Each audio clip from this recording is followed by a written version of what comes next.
बात बरसाना की लठमार होली की, जिसकी धूम आज जमकर देखने को मिली है। क्योंकि जब बरसाना में लठमार होली शुरू हुई तो पूरे देश की निगाहें बरसाना पर टिक गई। ग्राउंड जीरो से रिपोर्ट देखिए।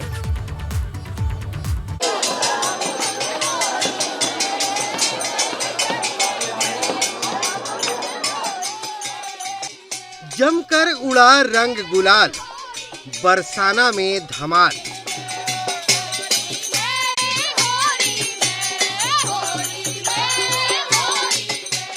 लठमार होली, लोगों पर छाई ब्रज की बोली।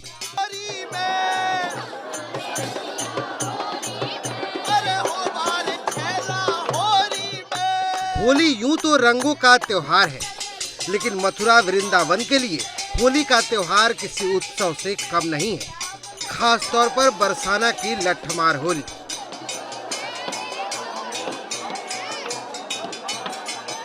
बरसाने में वो लठमार होली शुरू हो गई है, जिस पर पूरी दुनिया की निगाहें टिकी रहती है। और आप तस्वीरें देखिए, जो गोपियां हैं बरसाने की, वो नंदगांव के गोप पर लाठियों की बारिश कर रही हैं। और एकमात्र ये दुनिया की लड़ाई है जहां पर जितनी लाठियां बरसती हैं, प्यार उतना बढ़ता है।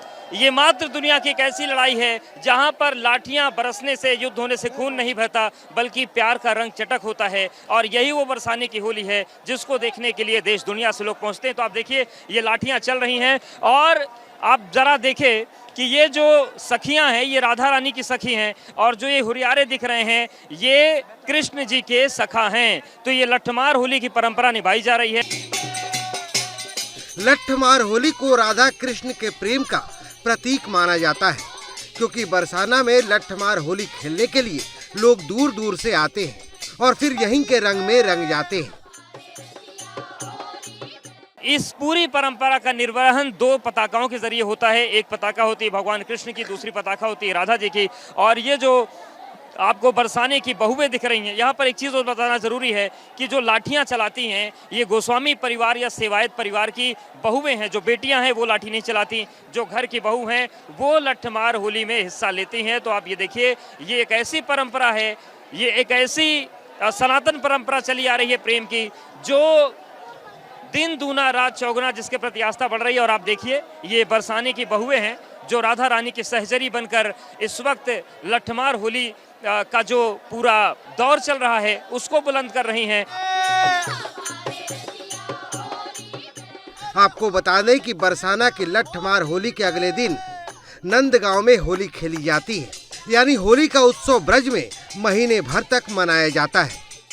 यहाँ के बारे में कहा भी जाता है, जो रस बरस रहे हो बरसाने, वो रस तीनों लोक में नहीं। और एक बात और कही जाती है कि बरसाने में वास को शिव शेष करें आस, जाकी महिमा क्या कहें, जहाँ कृष्ण बने सखीदास। तो सखी का बेस यहाँ पर कृष्ण बना कर आए थे, और इसी वजह से ये बरसाने की होली अपने आप में अनुपम है, अनोखी है, और वो परंपरा चली आ रही है। सत्येंद्र के साथ अवधेश, एबीपी गंगा, बरसाना।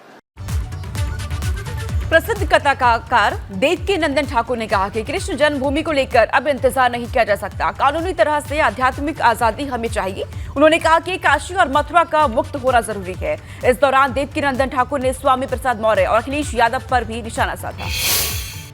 ब्रज में होली की धूम मची हुई है, लेकिन इन होली के रंगों के साथ साथ कई ऐसे मुद्दे भी हैं जिनकी गूंज जो है वो सियासी रंग पर असर डाल रही है। और ख़ास तौर से अगर हम ब्रज की बात करें, अयोध्या की बात करें, संतों की नगरी की बात करें, तो तमाम ऐसे मुद्दे हैं जो संतों के इर्द गिर्द घूम रहे हैं। और होली में निश्चित तौर से ये गूंजेंगे, क्योंकि अब अगर हम मथुरा की बात करते हैं तो यहाँ पर भी कृष्ण जन्मभूमि का जो मामला है वो मुखर हो रहा है। इसके अलावा भी तमाम मुद्दे हैं।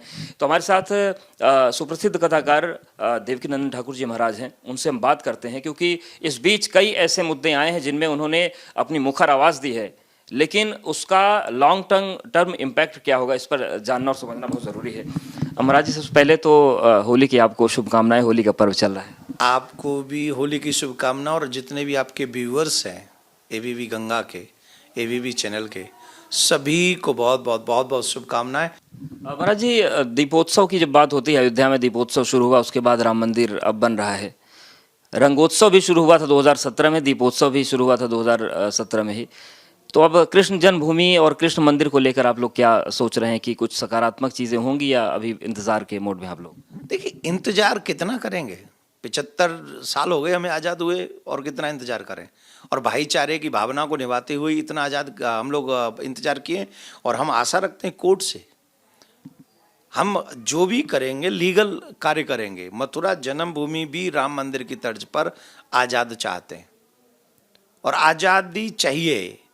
ना सिर्फ हमें आज़ादी मिल गई है, देश हमारा आज़ाद है, लेकिन हमारी जो आध्यात्मिक आज़ादी है, जो हमारे कल्चर की आज़ादी है, वो भी आज़ादी हमको चाहिए। आध्यात्मिक आज़ादी अवश्य चाहिए और ये तभी होगा जब काशी और मथुरा दोनों मुक्त हो जाएंगे। लेकिन ये बात आप उस दौर में कर रहे हैं जब आपके जो धार्मिक ग्रंथ है वो भी सवालों के घेरे में हैं। कई लोग स्वामी प्रसाद मौर्य और उनके तमाम सहयोगी ये कह रहे हैं कि रामचरितमानस को बैन कर देना चाहिए। तो ये तो नई लड़ाई छिड़ गई है अस्तित्व को लेकर। मैंने तो ये सुना है कि स्वामी प्रसाद मौर्य ने धर्म छोड़ ही दिया है, हिंदू धर्म छोड़ के वो बुद्ध हुए कुछ समय पहले। मैंने सुना है, मुझे श्योर नहीं है। अगर वो धर्म छोड़ चुके हैं तो उनको फिर अधिकार ही नहीं है कि वो हमारी रामायण पे प्रश्न उठाएं। आप तो अपने हिसाब से रास्ता अपना ही चुके हैं ना। जब आप रास्ता अपना चुके हैं तो फिर आप कौन होते हमारी रामायण पे प्रश्न उठाने वाले।